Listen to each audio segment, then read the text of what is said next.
Welcome into another episode of the Red Sox Rundown. I am Jack Lautaret, your host. We're going to talk about the Rafael Devers press conference. He spoke to the media today. We're going to talk about that at the end of the video. I have a lot of thoughts. Some good, some bad. I'm a little skeptical. We're going to talk about that in a little bit. But first, the record for fastest channel to 1,000 subscribers is 17 days. That was actually just broken by our Packers channel a few days ago. But we're off to a hot start. We're already at over 440 subscribers on the channel, and it's only our third day since we've launched. I want to break that record. I want you to help me break that record. So if you love the Red Sox, make sure you subscribe. Let's start off with Dylan Cease. That is the biggest rumor around pretty much baseball as a whole. It all started, of course, with the tweet from Jared Carrabis a few days ago when someone asked him about should they trade for Michael King, and he responded, I think they want Cease. And this has been a rumor that has been out there for a few days now, but we have a little bit more clarity on what is actually going on inside the Red Sox front office. Sean McAdam put out an article yesterday that had some interesting quotes, and here is what it said. An industry source confirmed the Red Sox have been in touch with the San Diego Padres about starting pitcher Dylan Cease, who is being shopped around this spring. That same source cautioned that to date, at least, the interest for the Red Sox has been closer to due diligence level than it is aggressive pursuit. But for a pitcher the quality of Cease, the Red Sox at least want to monitor the market. So clearly, as Carrabis said a few days ago, the Sox are at least thinking about Dylan Cease. Obviously, the reports came out that Kutter Crawford has been suffering some injuries. Carrabis was actually on the Baseball Hour last night, and he hinted that it might be worse than people think. So if that's the case, should the Red Sox go out and get another pitcher to supplement the bullpen? Although their five-man rotation is already set, if you get one or two injuries, then you have to dive into depth that I don't think is as good. However, if you were to go get Cease, he would be a rental. We talked about this on the video a few days ago. There is a lot of pros and cons that come with signing someone or trading, for someone like Dylan Cease. And that rental aspect of it, for me, puts me at pause. I know a lot of people are saying, of course you trade for Dylan Cease. Dylan Cease is a Cy Young caliber pitcher. He's an all-star level pitcher. Of course, if you have the opportunity to trade for him, you trade for him. But if you're only going to get 1 year of Dylan Cease, I'm going to pause. But I want to hear from you guys first. Would you trade for Dylan Cease? Get down below in the comments and type T if you would trade for Dylan Cease. If you would pass, kind of like me, type P for pass. Let me know down below in the comments, and I'm going to give you my answer right now. I would trade for Dylan Cease if Casas is off the table.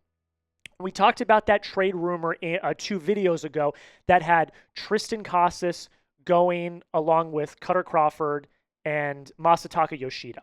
And I adamantly said no to that trade because I don't want to give up a potential perennial bona fide superstar in Triston Casas for a 1 year rental. However, there is another trade idea that has been making the rounds that I am a little more interested in. Let's take a look. How about Dylan Cease for Wilyer Abreu? This is an interesting one. Carrabis on the Baseball Hour last night mentioned that the Padres are interested, very interested, he said, in the player Wilyer Abreu. So this one would be very interesting, and there's a few reasons why I think it makes sense. The first reason is Dylan Cease, like I kind of already touched on, is a Cy Young caliber starter. You're getting someone that has excellent stats, that goes long into games, and can consistently get you close to 200 innings pitched a year. That is a type of length and type of depth that the Red Sox have been lacking over the past few years, and something that they could use instantly with the potential of Kutter Crawford going down potentially for long-term with an injury. The second reason why, you're opening your World Series window this year. I think the Red Sox are very close. I think in the next few years, they are in that World Series conversation. I think you could argue this year they're in the World Series conversation anyways. But if you bring in Dylan Cease, instantly, the conversation of winning the AL and the conversation of making the World Series. And thirdly, you open up a spot for Roman Anthony. This is a double-edged sword. Do you want to give Roman Anthony more reps in AAA, Or do you want him on the roster to start the season? I'd love to see Roman Anthony on the roster. If he proves in spring training that he can hit this major league pitching to a high level, yes, bring him in. You open up that spot. Right now, the outfield is incredibly clogged with Cedon, with Duran, with Wilyer.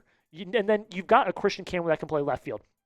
You've got a Roman Anthony that can play right field or anywhere else in the field. You've also got the Rob Refsnyders of the world. You've got, and then Yoshida. Is Yoshida going to play in the outfield either? You've got a very loaded outfield that I think if you get rid of Abreu, you open up a spot for Anthony, which I think would be interesting. But this trade does not make a whole bunch of sense, though, either. I'm going to tell you why right now. Firstly, you're over the CBT. You take on Cease's contract if that's the case, and you are not getting rid of a contract like a Masataka Yoshida. So, Sam Kennedy spoke today to the media, and he said, we don't look at the CBT as this number. Like we are going to do what we need to do to help the team grow, which is great. I love that. But still, you do not want to be handicapped with a 1-year rental that makes your the CBT go up even further, makes your payroll go up even further. Because again, point number 2, he is a rental. You're only getting him for 1 year, and he's a Scott Boras client. He's going to free agency. He will not sign an extension. I can guarantee you that. And lastly, you lose a gold glove outfielder with control. There's a reason why the Padres want him. He's got 5+ years of control, and he won a gold glove as a rookie. So you would be losing that very valuable asset to get a 1-year rental on, yes, a pitcher that is all-star level caliber. Here's my thoughts overall, though. I'm not worried about this. I'm not worried, we're talking about the trades. I'm not worried about a Casas or an Abreu leaving. You know why?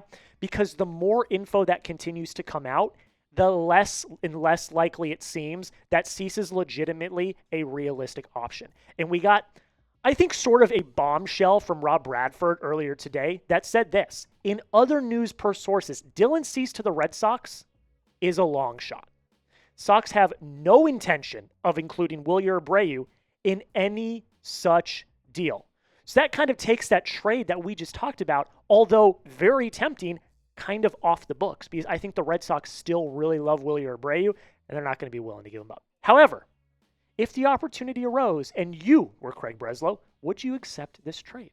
Type an A if you would accept, type a D if you would decline. Let me know down below in the comments. I would love to hear your thoughts. There's going to be more Dylan Cease rumors coming up, and we will definitely talk about them. But I want to end the show talking about Rafi. Let's talk about Rafael Devers. He spoke to the media today, and we knew what was going to be brought up. Rafi, are you okay moving to DH? Rafi, are you okay playing first? Rafi, are you okay moving off of third base? And we've got some tweets here, and producer Reed, we're just going to scroll through these. Rafael Devers was asked what he'd say if the Red Sox asked him to DH. No. On to the next one. Rafael Devers, I'm being asked to DH. No, I play third. I gave them the answer that I just gave. No. Ian Brown, third base is my position. It is what I've played. I've made it clear to Alex Cora and Craig Breslow what my desire is. And then we've got Jamie Gatlin at the end. Rafael Devers, if he will play DH if the team asks him, I play third. It didn't look good. I watched the press conference on replay, but I did watch the press conference. It didn't look good. And I get that there are people on Twitter saying, the translation was a little spotty, things like that. That's very valid. We don't know fully what was said. Sometimes there's paraphrasing and things like that. It still didn't look good, though. His mannerisms, his body language, the way he was responding to questions. There were some ridiculous questions. Someone asked about his conditioning and how much he weighed. I'm like, okay, what are we doing here? But the way that he responded, I believe, I didn't catch it, but there was something about potentially a trade in there. There was a lot to unpack from that, and it didn't look good. However, the situation will settle itself out. Alex Cora talked afterwards and said it's going to be all right. We're going to make a decision, and Rafi will do whatever we tell him to do, even though he said it was his decision to make. However, although it will get settled out, it will. I am fairly confident in that. The last thing you want in spring training when your team is on such a roll right now is controversy. You do not want a disgruntled player on your team, especially the face of your franchise, to be disgruntled. So, Craig Breslow, Alex Cora, if you're watching right now, just take my advice. Tell Rafi he's going to play third. Tell Bregman he's going to play second. I know you want to spark competition with Christian Campbell at second, but just tell them, because that's what's going to happen. Rafi is going to be at third. Alex Bregman's going to be at second. We know this already. So instead of beating around the bush, instead of, saying, oh, we're going to have a competition, and instead of having the face of your franchise get disgruntled, just tell them what's going to happen, because we all know what's going to happen. So those are my thoughts on Rafi. It was not a great look, but I understand it from some points. Just figure it out. Should Rafi Devers move from third base? Eventually he will. I think that's a conversation for 2026. I think in 2026 the conversation is going to come up, and I think he will move to DH. But right now, type Y for yes if you think he should move off third base. Type N for no if you think he should stay at third base. That's the end of the video, guys. Before we get out of here, I did make a promise on last video, the first 10 people to follow our Instagram at the Red Sox Rundown, I would give shout outs, so here they are. Shout out to Steve, shout out to Southern, Yukon Fan, Coolest Nolan, Josh McBride, Julio Cruz, Brandonin, User, Elliot Porter, and Keith. Thank you guys so much, and if you want a shout out on a future video, make sure you follow us on IG at the Red Sox Rundown. That link will be in the comments and description of today's video. And before we get out of here, like I said, we are on the road to 1,000 subscribers. I want to break the record here at Chat Sports. You guys have no idea how much this means to me. I want to break the record at Chat Sports of the fastest channel ever to 1,000 subscribers. We're at 440. We need 560. If you like the video, we're going to have Red Sox videos coming out every single day. Don't miss out. Hit the sub button and go Sox.